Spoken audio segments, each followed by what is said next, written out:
viewers around the globe, wherever you are watching, you are welcome to Omo Ileri Media House, conglomeration of OITV and Omo Ileri Radio 2.3, educational and enlightening program with your host Sam Olakunle.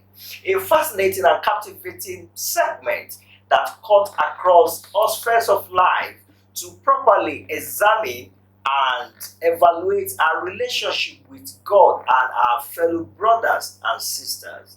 With a great honor to have right here in the studio, I have an eminent personality with numerous accolades, a mouthpiece of the Most High God, in whom the Lord is well pleased, and endowed with fountain of wisdom and knowledge. The founder and the general overseer, Shepherd's Christian Center, the president of Women of Prayers in Nigeria, the global president of REV'D Old Girls Association.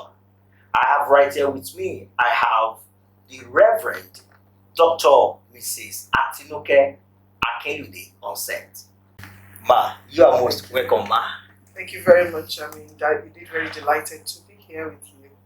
Thank you, ma. How is the ministry? The work of the Lord is progressive. The Lord Himself is, His grace is abundant. Thank you so much, ma. Thank you, ma. And it's a great honor, and we're very delighted for having you on set.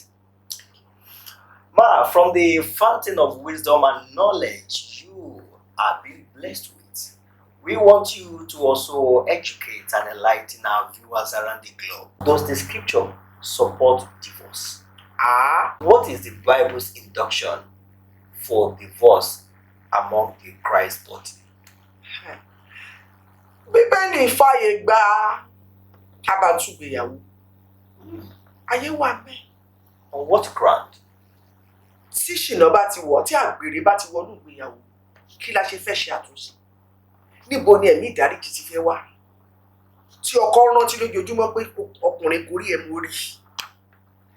Tí aya rántí pé àbúrò mi ló fún lóyún. Níbo la ti fẹ́ sọ? Torí pé àwọn èèyàn máa bò mọ́lẹ̀, wọ́n máa ní ẹ má ṣe bẹ́ẹ̀, ẹ má ṣe bẹ́ẹ̀. Ẹjọ́ máa fún èèyàn nàná pé tí ìṣìnà bá ti wọ̀, tí ìyàwó rántí pé àbúrò, pé tí kì bá ṣe àbúrò ni. Ẹnikẹ́ni mo kàn fi yẹn ṣe àpèjúwe ni wípé ọgbẹ́ ṣiṣẹ́ rí àgbèrè, ọgbẹ́ burúkú ló máa ń ṣá ènìyàn. Tí àgbèrè bá ti wọnú ìgbéyàwó àti dáríjì, ó lágbára. Òun lọ́lọ́run papọ̀ nínú ìwé mímọ́, oore ọ̀fẹ́ wà láti tú ìgbéyàwó yìí. Láìsí dáríjì. Torí kò wá kò níyà ni. Nínú ẹ̀ ṣe mọ oró burúkú ni. Tí ọmọ dẹ̀ ti wà. Wọ́n á máa parọ́ yẹn mọ́ra wọn wípé ọmọ wà nígbà tí ọmọ wà bẹ́ẹ̀. Kò rí pọ́nmọ́ wà bẹ́ẹ̀ kó tó lọ ṣe ṣìnà ni. Kò rántí pọ́nmọ́ wà bẹ́ẹ̀ kó tó lọ máa ṣàgbèrè ni. Ẹ wo obìnrin panṣágà yẹn. Wọ́n ọ̀dá padà sílé ọkọ ẹ̀, ó kàn ní ẹ má lẹ̀ lóko ní ẹ ṣàjẹ́ kó máa lọ. Don't commit adultery. Adultery is like you're stabbing somebody. You're killing somebody. Ẹ wo ohun tí ó ṣẹlẹ̀, Dáfídì, àgbèrè ló ṣe, ó dẹ̀ pa ọkọ yẹn, ó gba ẹ̀mí ọkọ Bátíbà. Bí oró àgbèrè ṣe pọ̀ tó nìyẹn. So oore ọ̀fẹ́ wà ní Bíbélì láti kún wọn níyà. Tá bá ti bá wọn sọ, ọkọ àbáyà yọ̀ǹda dáríjì. Bá ní ẹ ṣàjẹ́ kó máa lọ. Àbá sọ pé fútó kò burú. Ní ẹbí tá dé yìí, oore ọ̀fẹ́ wà ní Bíbélì. Nǹkan tó wà bẹ́ẹ̀ ni pé kò sẹ́ni tó lè níyàwó mi lẹ́yìn wọn mọ́. Ẹ̀kejì ta tún lè fi pín ìgbéyàwó. Òun náà ni tí ọkùnrin bá jẹ́ aláìgbàgbọ́. Ìyẹn wà ní fọ́rẹ́ǹtì kìíní orí kejì. Tó bá ti jẹ́ aláìgbàgbọ́. Even pàápàá ó jẹ́ Kírísítíẹ́nì gan. Tó bẹ̀rù Ọlọ́run. O kàn ṣáà ń wo ṣá. Ọmọ yẹn obìnrin láti lọ àbí ọkùnrin ìfọ́kọ̀ ìmọ̀. Kí ni ìdí? Kò kàn wọ́n mímọ́ ni. Ó di bí ẹ ṣe sọ̀rọ̀ sí mi. Bí bàbá ẹ̀ kì í ṣàgbèrè o. O kàn takú ṣá kó ṣá láti lọ. Ó ṣá takú ṣá. Ọ̀nà mẹ́rin ni Bíbélì yọ̀ǹda fún wa. Ìkíní, kí àwọn méjèèjì jíjọ sọ láàrin ara wọn pé ọkọ mi má bínú àbí aya mi má bínú, má lọ, má jẹ́ ká lọ. Ó ní tí ò bá gbọ́ pé ara ilé kejì kan báyìí méjèèjì dá sí pé dáàdì ẹ má bínú, ẹ jẹ́ kọ́rọ̀ yìí. Tó bá takú pé òun nígbà lọ ṣọ́ọ̀ṣì fẹjọ́ ẹ̀sùn káwọn alàgbà àwọn ẹbí lọ sọ́dọ̀ àwọn ẹbí káwọn ẹbí bá yín dáwò.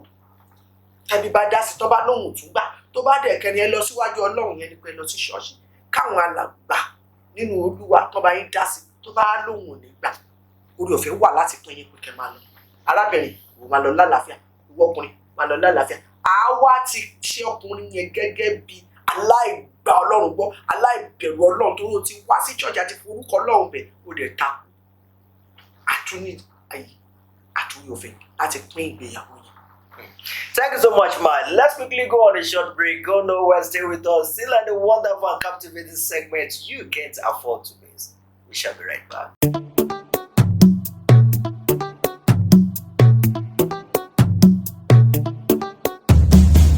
I am Reverend AKINLUDE. I am at Ileri radio station, Radio 2.3, your ultimate connection to the world. Welcome to life, education, and scintillating excitement. Don't change the dial. Stay tuned.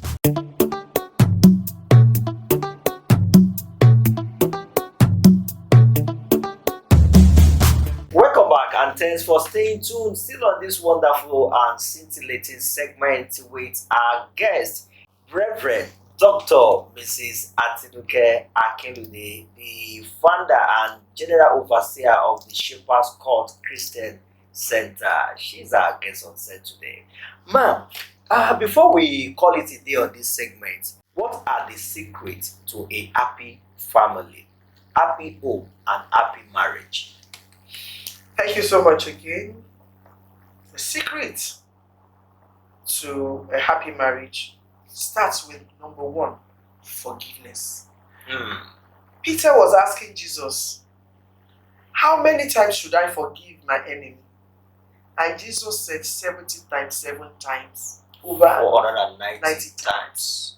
And one day I sat down to study that word, that who is that enemy that will offend me 490 times?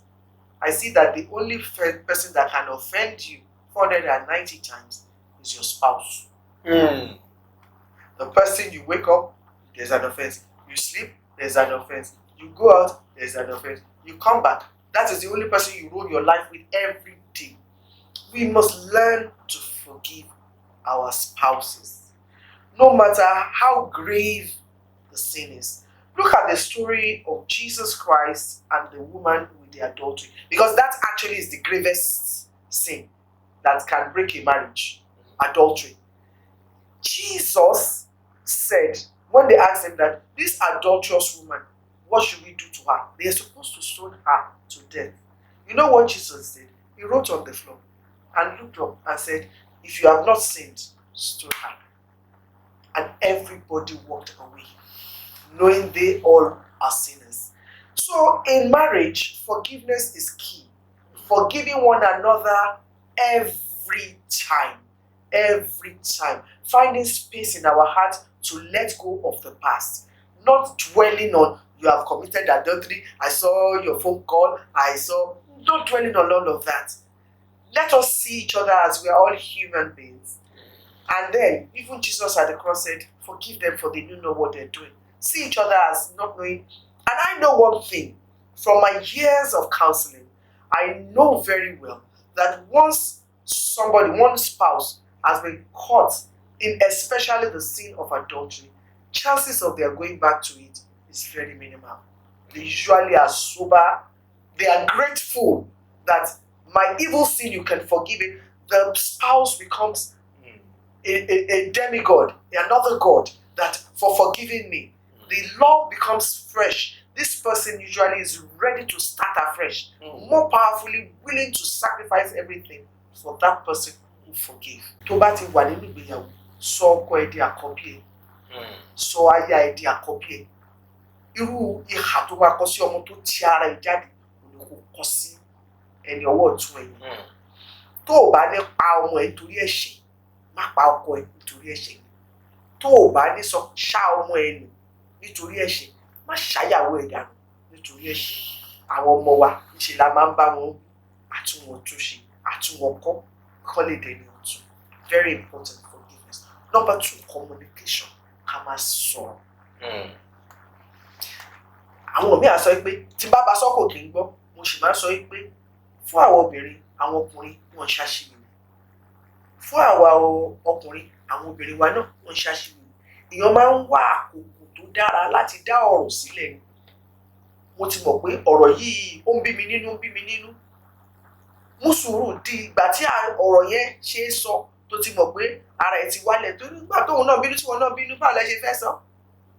Wá àkókò tó dá pé bàbá alágbájá ọ̀rọ̀ tẹ́ sọ lánàá yẹn bẹ ṣe sọ yẹn, inú mi ò dùn sí o, ṣùgbọ́n tá a bá sọ lánàá yẹn, èyí tá a sọ ìkọ́ni àmàsọ wójúlẹ̀, kì í ṣe ẹni tó jẹ́ pé ṣẹ̀ṣẹ̀ dé láti ibi iṣẹ́, àbí ẹni tó jẹ́ pé ṣẹ̀ṣẹ̀ bínú tán, àbí ẹni tó jẹ́ pé kò tiẹ̀ tí ì jẹun, òun lọ ń béèrè lẹ́gbàá ọ̀rọ̀ tẹ́ dá ìyẹn mi kò fẹ́ kéjà yẹn kó tẹ̀síwájú, ká wá àkókò láti jẹ́ kí a sọ. Ìkẹta, ká máa ní àyè fúnra wa. Ayé ti bàjẹ́, ọkọ á wà pálọ̀, ìyàwó náà wà pálọ̀, gbé fóònù dání, máa wo Facebook. Nígbà tọkọ ẹ wà bẹ́ẹ̀ face to face, tíyàwó ẹ wà bẹ́ẹ̀ face to face, tẹ́ ẹ ṣe Facebook ara yín, tẹ́ ẹ ṣe Facebook, ẹjọ́ wẹ́wẹ́, ẹjọ́ ìdọ̀tí tí ó ṣàǹfààní fún yín nínú ilé, ẹ wo fóònù. Nígbà tó yẹ kẹ́ máa bá ara yín sọ̀rọ̀, gbogbo ló lọ lẹ́nu, báwo níbi tó lọ lẹ́nu, kí làwọn ọmọ sọ, kí làwọn ọmọ ṣe, kẹ́ fi ààyè sílẹ̀ fún ẹ kẹ́ máa bá ara yín sọ̀rọ̀. Nípasẹ̀ yẹn, àtún ilé ṣe ni. Ẹ máa wá àpèrè láti máa ṣe nǹkan pọ̀. Kò bá tiẹ̀ jẹ́ pé fíìmù lè jíjọ jókòó lẹ́jọ́ wò, ẹ fi fóònù sílẹ̀, ẹ jíjọ máa wo fíìmù. Irú bọ́ọ̀lù bí èmi báyìí sí mi mọ bọ́ọ̀lù wò, ṣùgbọ́n máa jókòó ti dádì dẹ̀. Wọ́n bá ní ìṣègùn lè rí láti ta ló sọ. Just few minutes of companionship, ká jíjọ máa bá ara wa máa ṣe yẹ̀yẹ́, ó tún máa ń da fún ìgbéyàwó. Ìkarùn-ún òun náà ni ká jíjọ máa wà pẹ̀lú àwọn ọmọ wa. Àsìkò wà fún dádì àti mọ́mì, lẹ́nu àsìkò wà fún dádì àti mọ́mì àti àwọn ọmọ. Ọjọ́ Sunday, ẹ jókòó pọ̀, ẹ jíjọ jẹun. Ibẹ̀ lẹ ti máa rí tẹ máa bá ọmọ wí lé lórí. Ibẹ̀ lẹ ti máa rí nǹkan tọ́mọ ń ṣe tí ò dáa, torí ẹ jíjọ jókòó gẹ́gẹ́ bí ẹbí. Kókó ṣá, ẹ ṣá máa dáríjìra yín lóòrèkóòrè nítorí ọjọ́ iwájú àti nítorí àwọn ọmọ. Fún arákùnrin àti arábìnrin tó bá sọ wípé a ti sọ wípé divorce àyè wà fún láti kọ ọkọ sílẹ̀, láti kọ aya sílẹ̀, ṣírò ẹ̀ tó bá dé ta, kí ló wà ńbẹ̀? Wà tún bá ẹni tí ó tún wọ̀ sí pàdé. Ó ṣe jókòó tí tiẹ̀ kò gbà fọ́lọ́run, kò dúpẹ́ lọ́wọ́ Ọlọ́run fún ètò ìṣe tiẹ̀. Jésù fúnra rẹ̀ kò fẹ́ kí ìgbéyàwó máa pínyà, èèwọ̀ ni. Torí náà, ká ní ẹ̀mí tó yọ̀ǹda fúnra wa. Thank you so much. Yeah, it's a great honor for having you for this wonderful lecture, teaching, wisdom, knowledge, and spirit-filled lecture that you're giving to our viewers and giving to everyone. I believe that we are all blessed. We really appreciate your presence and precious moment with us on YTV. Thank you so much. Finally, words or words of advice to everyone out there? My word of advice is learn to remove the burden of unforgiveness. Forgive every day. Unforgiveness is a heavy load. It's a burden that we carry tó máa wọ̀yàn lọ́rùn, tó jẹ́ pé a máa fa ìbànújẹ́, a máa fa ikú, a máa fa òṣè. Ṣùgbọ́n ní ẹ wá sọ́dọ̀ mi gbogbo ẹni tí a dẹrù wọlé lórí. Ó ní àtẹ tó ṣiṣẹ́, ó ní àjàgà mi fún ẹrù mìíràn. Remove that load today. Put it at his feet. Mo yọ̀ǹda gbogbo ẹni tí ó wà ní ọkàn mi. Mo dáríjì gbogbo ènìyàn. Èmi náà fẹ́ máa gbégbé ayé àlàáfíà. So my final word, be a forgiver. Final word from our guest, be a forgiver. Yeah, we call it a day on this segment. Ensure to subscribe to OITV channel 23 Omoileri TV on YouTube, Facebook, Instagram, and other accessible media.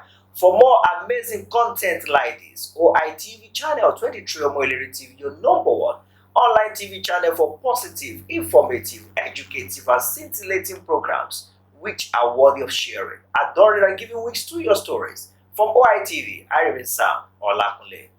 Bye for now.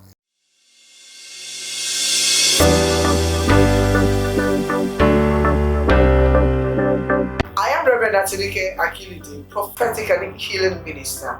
I endorse Omoileri TV, the best and the most scintillating one on telly these days.